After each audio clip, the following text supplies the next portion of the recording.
The Land of Spells.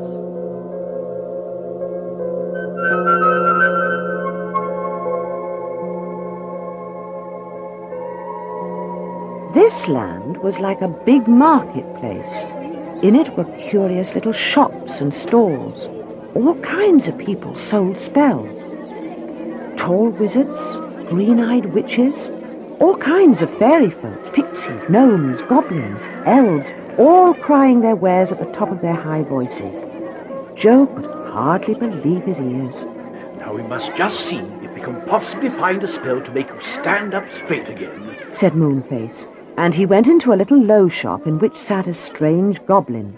The goblin had blue pointed ears, and his eyes sparkled as if they had fireworks in them. I want a spell, said Moonface.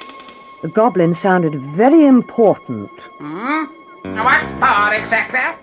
I got a spell for everything under the sun in my shop. Very powerful spells too, some of them. Would you like a spell to send you travelling straight off to the moon? No, thank you, said Moonface at once.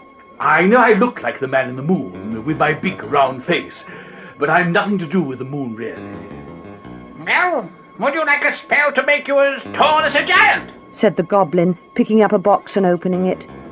He showed Moonface a large blue pill inside. Now take that pill, and you'll shoot up as high as a house. You'll feel fine. It only costs 1 piece of gold. Moonface shook his head. No, thank you. If I grew as big as that, I'd never get down the hole in the cloud back to the faraway tree. And if I did, I'd never be able to get into the door of my treehouse. I don't want a silly spell like that. At that, the goblin became very angry. Silly? Silly, you call my marvellous spell silly? Another word from you, you stupid old round face, and I'll use a spell that will turn you into a big bouncing ball. Silky pulled Moonface out of the shop quickly. She was quite white and whispered, Moonface, you know you shouldn't make these people cross.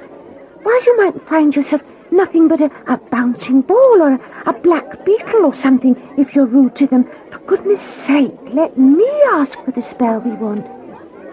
Look, here's a bigger shop with a nice-looking witch inside. They all went in.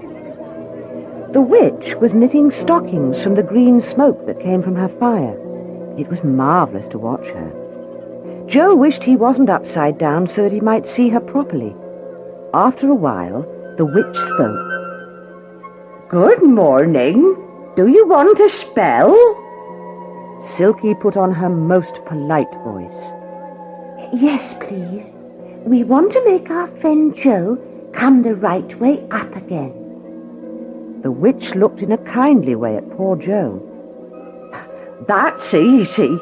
I've only got to rub a walking spell on the soles of his feet and he'll be all right. The walking spell will make his feet want to walk and he will have to stand up the right way to walk on them, so he'll be cured. Come here, boy. Joe walked over to the witch on his hands. She took down a jar from a shelf and opened it. It was full of purple ointment. The witch rubbed some on the soles of Joe's shoes. Rimini, rumini, ree, stand on your own 2 feet.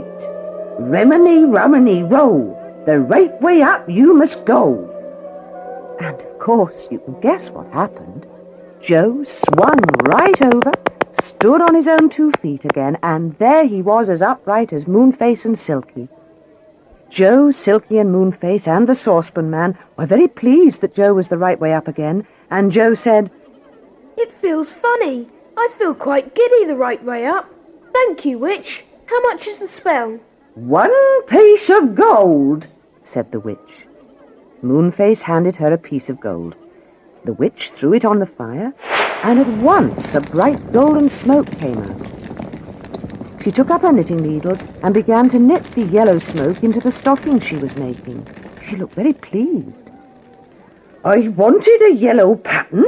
Your piece of gold came just at the right moment. Golly, this is a very magic land, isn't it? Said Joe, and Saucepan nodded in agreement. And then A curious cold wind began to blow. Moonface looked all around and then began to shout, Quick! Quick! The land of spells is on the move! Hurry before we get left behind! When the music stops, turn your cassette over.